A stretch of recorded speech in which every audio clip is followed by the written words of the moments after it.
Hola, esto es Real Crítica, soy Iván Loreto, anfitrión. Vamos a hablar sobre la momificación en Europa, que se podría remontar al periodo del Mesolítico, es decir, hace unos 8.000 años, digamos el 6.000 antes de Cristo. Acá te estoy mostrando la vista aérea del zoológico Aropou, o hacia el Valle del Sado, en Portugal. Puedes verlo, puedes ver la ubicación del lugar. Ese es el Valle del Sado. Ahí está, en la zona de Portugal, cerca de Lisboa. Ahí está. ¿Por qué? Porque tiene que ver mucho con la momificación. Sucede que la momificación de los muertos fue más común en la prehistoria de lo que se sabía hasta la fecha actual. ¿Sí? Este descubrimiento se ha realizado en lugares de enterramiento de cazadores-recolectores del periodo mesolítico en el Valle del Sado, que es el lugar que está haciendo acá. Esto está en Portugal. Datan de 6.000 antes de Cristo.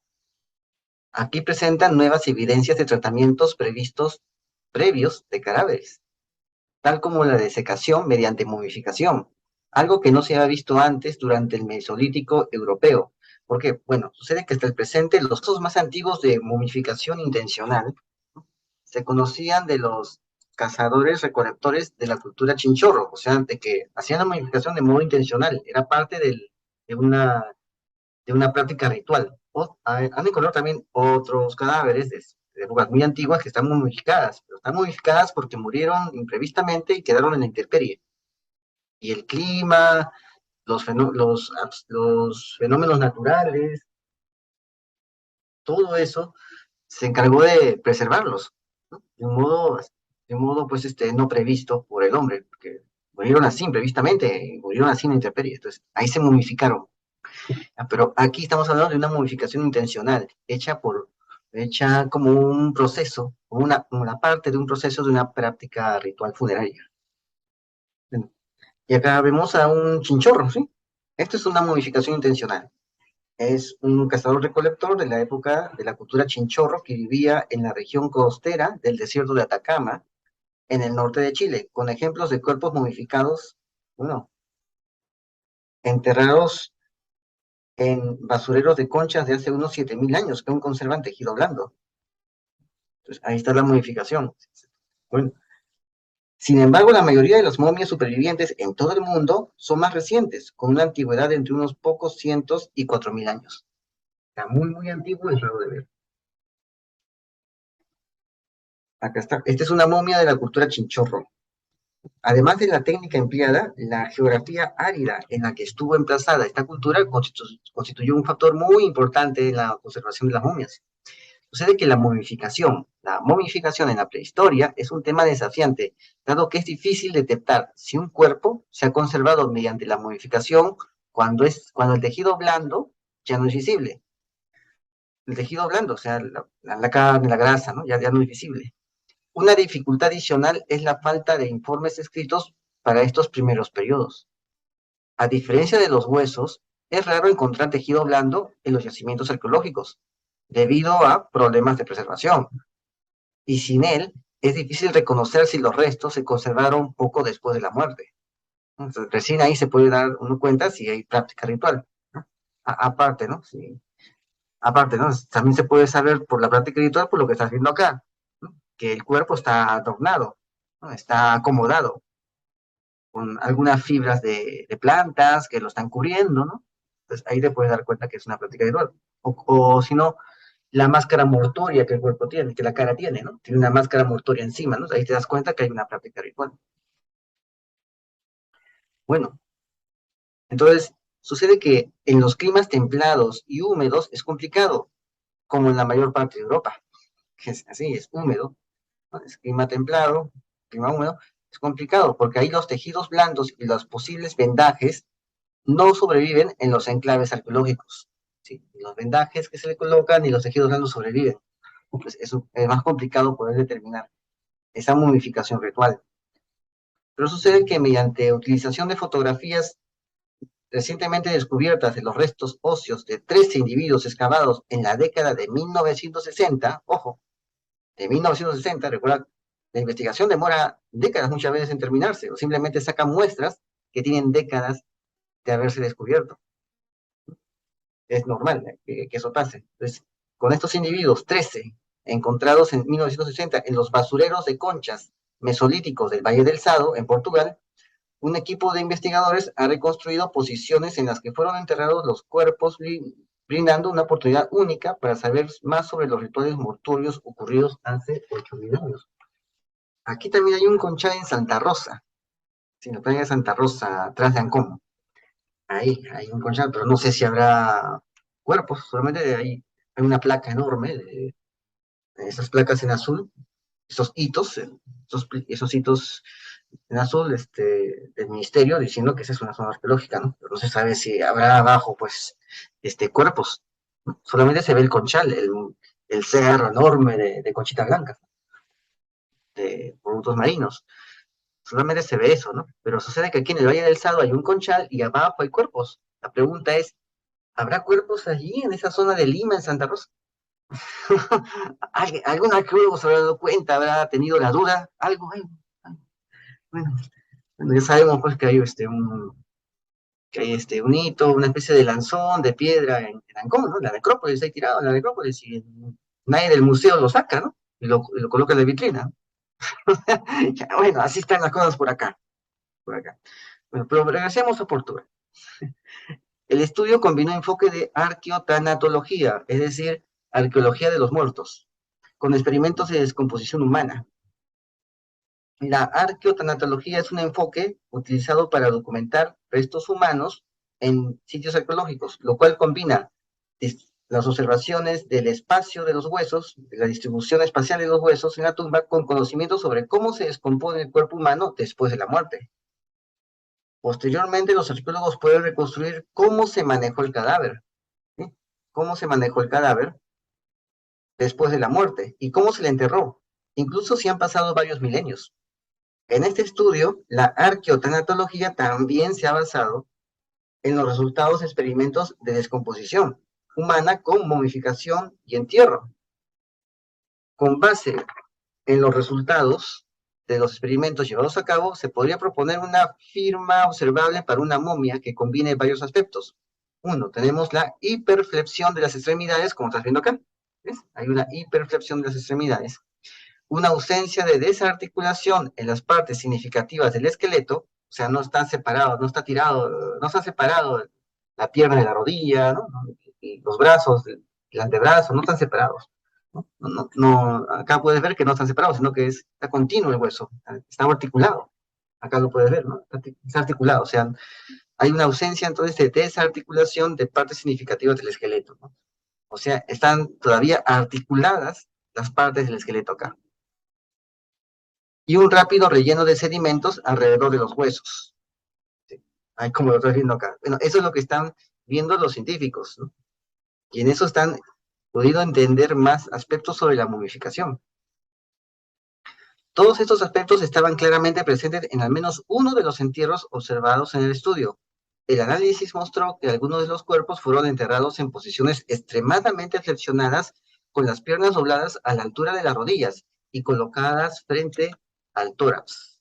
Acá está. Este es Arapuco. Este es un esqueleto que comparte características básicas de todos los entierros hallados en el lugar.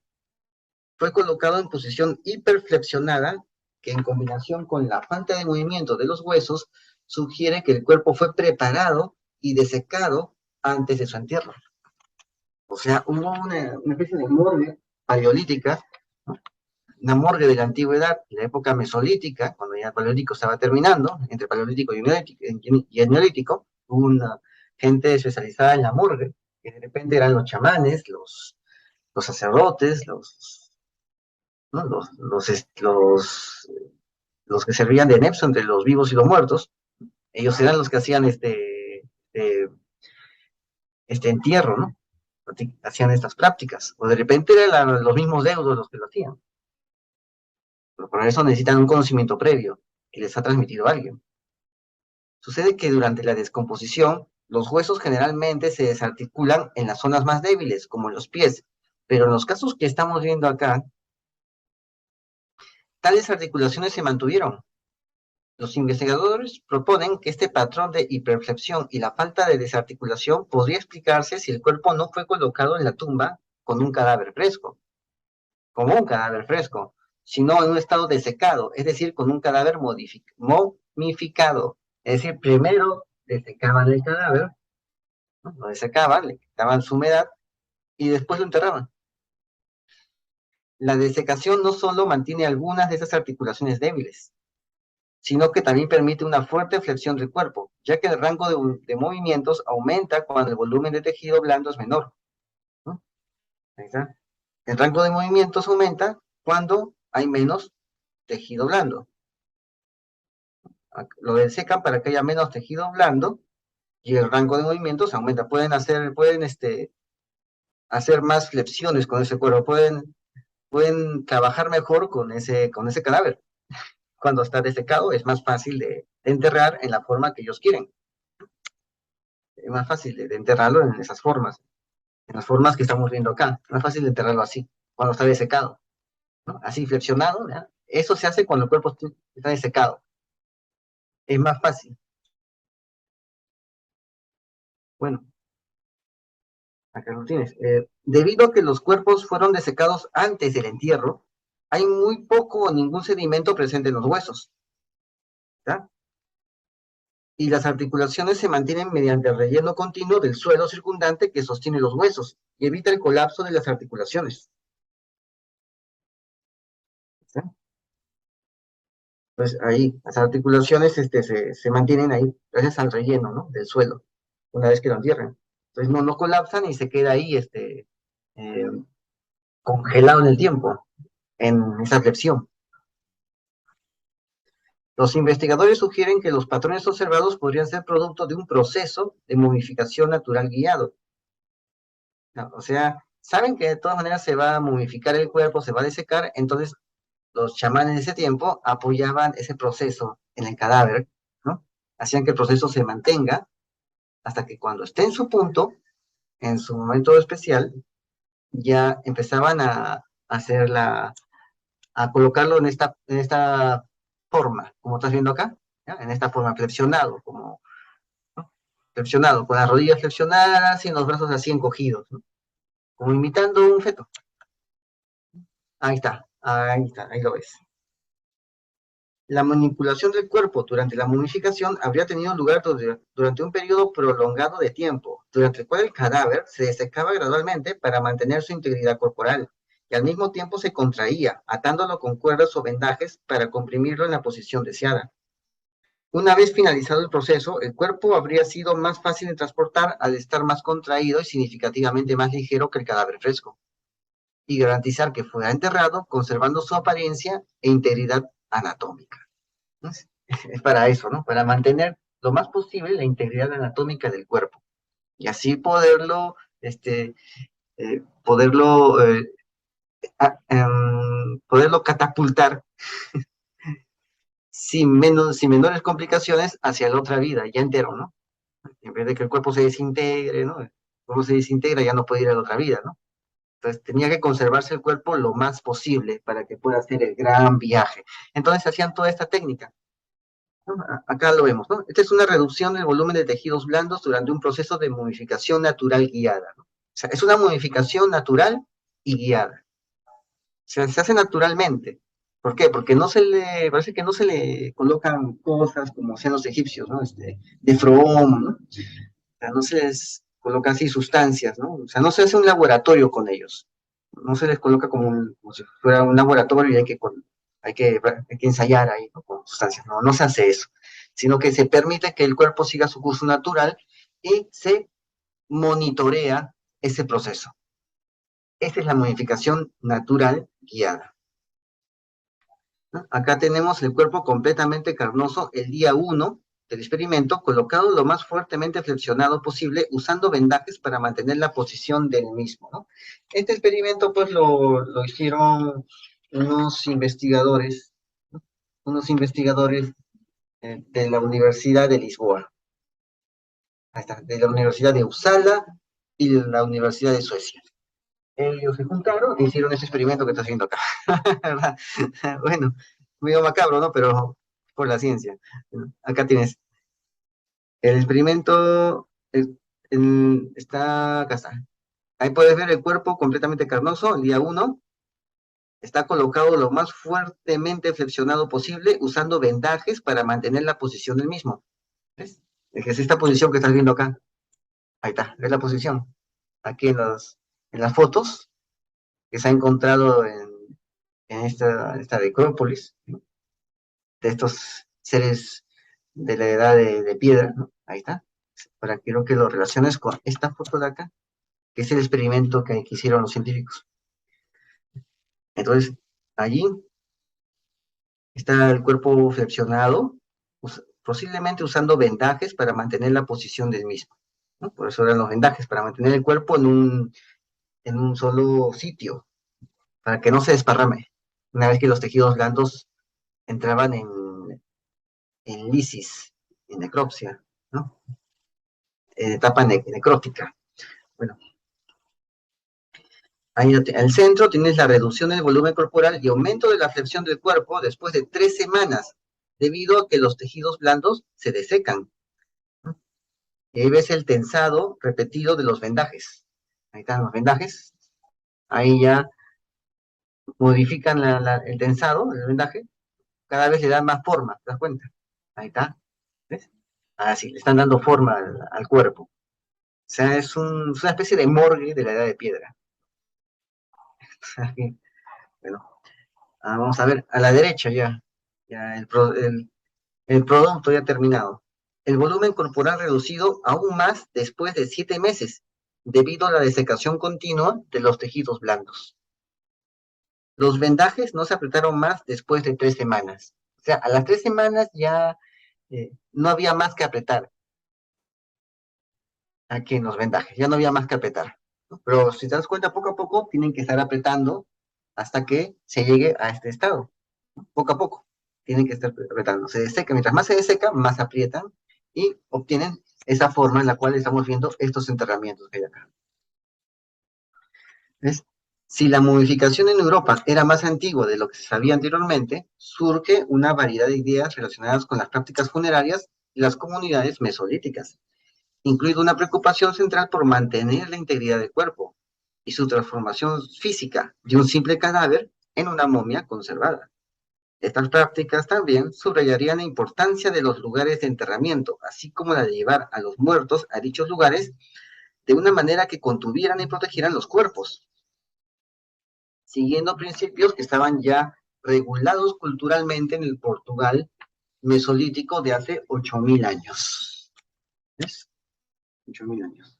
La pregunta es si también otras culturas, como aquí en Perú, también hacían la misma técnica. ¿Cuántas culturas hacían la misma técnica y quién se los enseñó? ¿Quién les enseñó esa técnica? ¿De dónde aprendieron? ¿O lo aprendieron solos? ¿O es que hubo una civilización muy anterior, muy, muy antigua, antes de todos ellos, de la cual se sacó este conocimiento y estas prácticas y estas costumbres? No lo sabemos todavía, pero parece que poco a poco vamos a entender qué está pasando con todo esto y por qué hemos llegado al final a ser pinchados como si fuéramos reses para un matadero. Bueno, esto fue Radio Política. Puedes entrar acá a nuestras redes. Aquí tienes nuestras redes y aquí puedes ver nuestro soporte sobre el pinchazo y la falsa plaga. Suscríbete, comenta y comparte, hazlo viral y no te olvides, la verdad está a la vista. Saludos.